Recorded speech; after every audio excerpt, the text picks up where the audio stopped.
and get started with today. So the identification of unknown really is a great lab, and I wish we had done it earlier, just because you're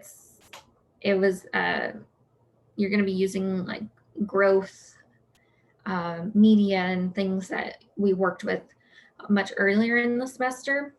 But anyways, now you'll get to feel super smart. If you made it this far, you are super smart and dedicated, hardworking. And you get to apply everything you've learned all semester in a fun way today. Okay, so why would you ever need to know how to identify an unknown bacteria? When would you ever be presented with an unknown? And why would you need to figure out what it is? And there's lots of possible reasons, right? So you could be in a healthcare related field, which is the main application of this class. So there might be, you're taking a culture from someone, and that could be anywhere in the body, an infection, that you need to figure out what is the infection so you know how to treat it, right? So diagnosis and treatment, but also from a epidemiology standpoint, we want to be able to identify diseases so that we can control them and try to prevent them from spreading to other people. And so that might include not only identifying and treating a patient, but learning where the source of it came from. How does it naturally occur?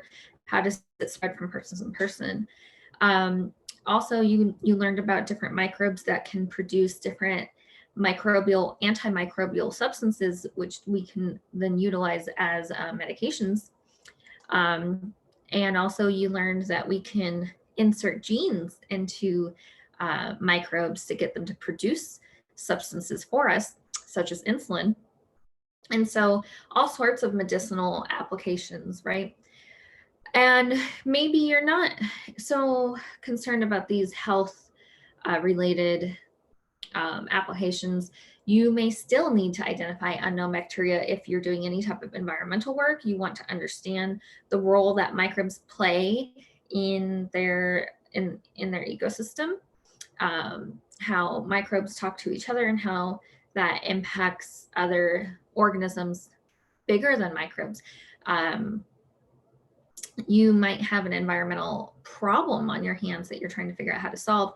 And a lot of times we can solve issues if we can get the right makeup of microbes, because they do so many important roles for us.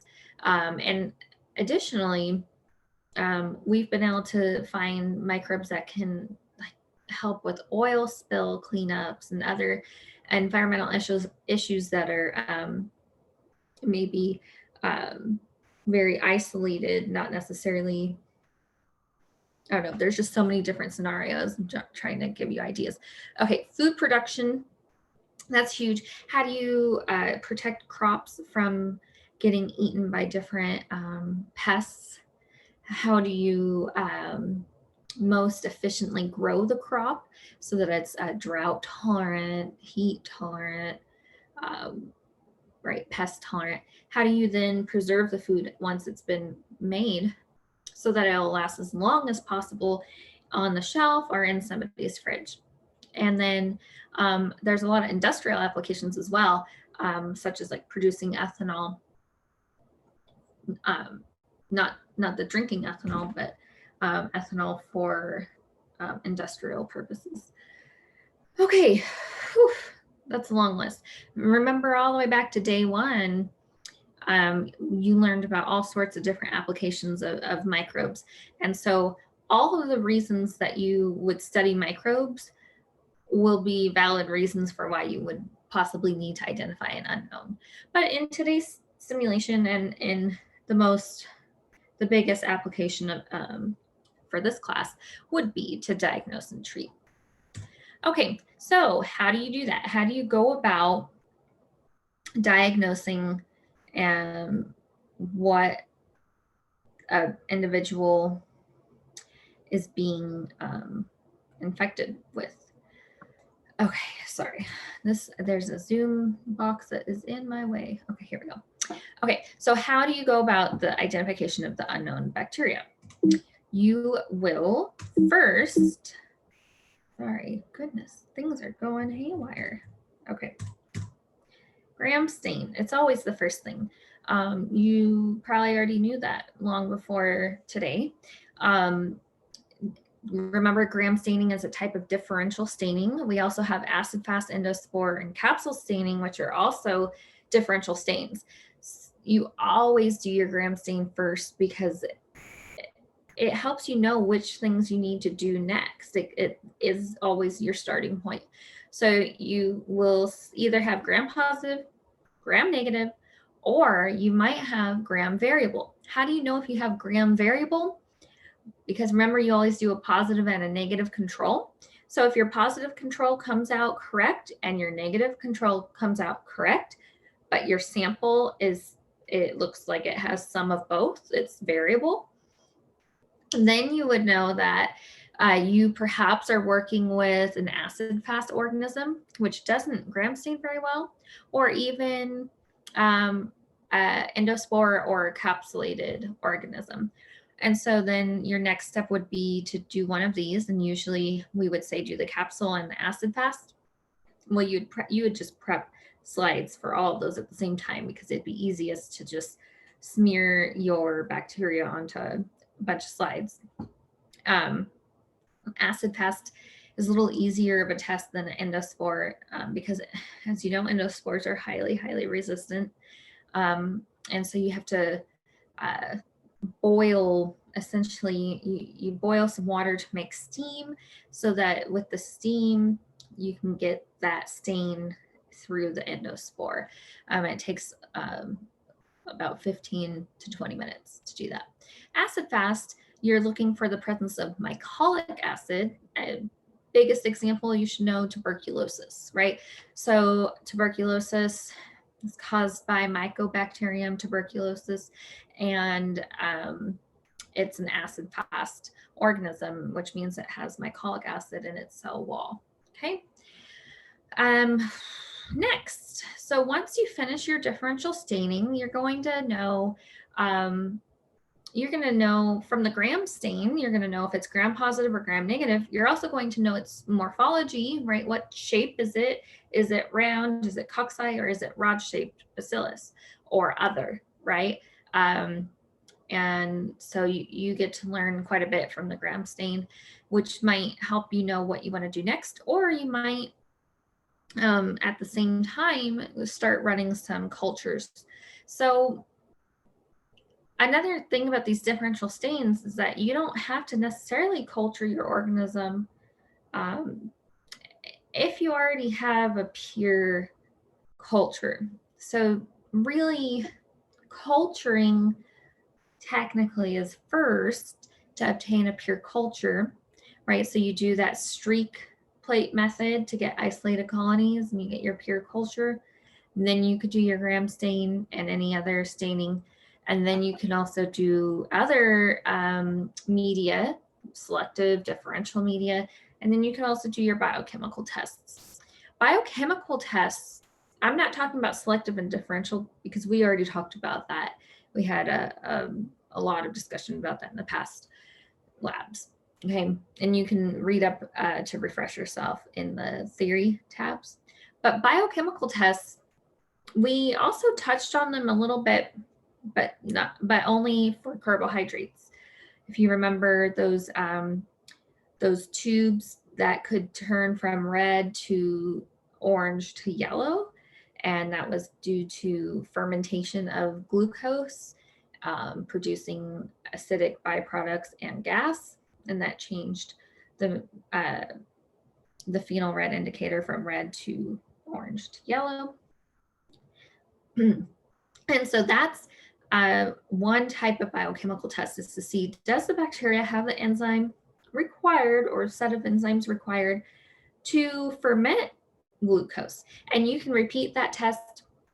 You can get a whole bunch of tubes going, and you can run that on glucose. You can run that on sucrose, fructose,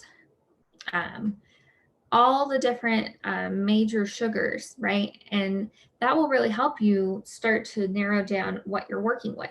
So once you know if it's gram positive or gram negative, and whether or not it can ferment the different types of sugars, you're going to already narrow down into fewer possible groups of bacteria.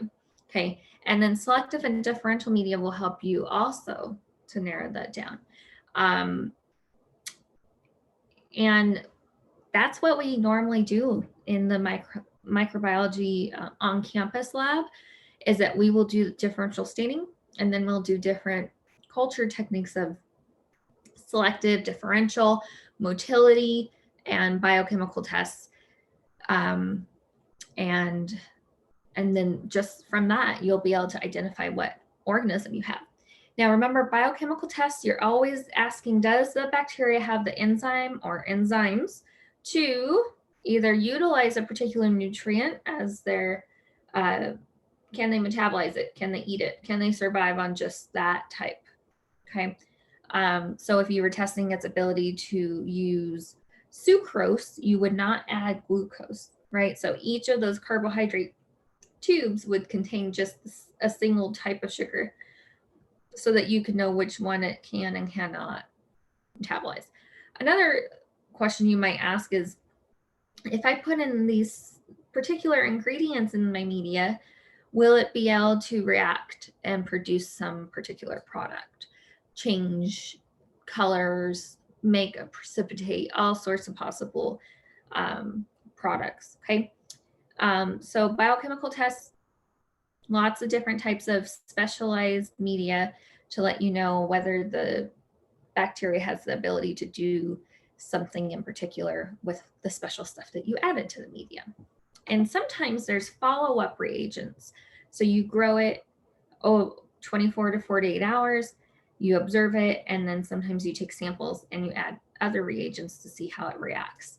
So there's a wide variety. That's why I can't like list things, because it's just a lot of different.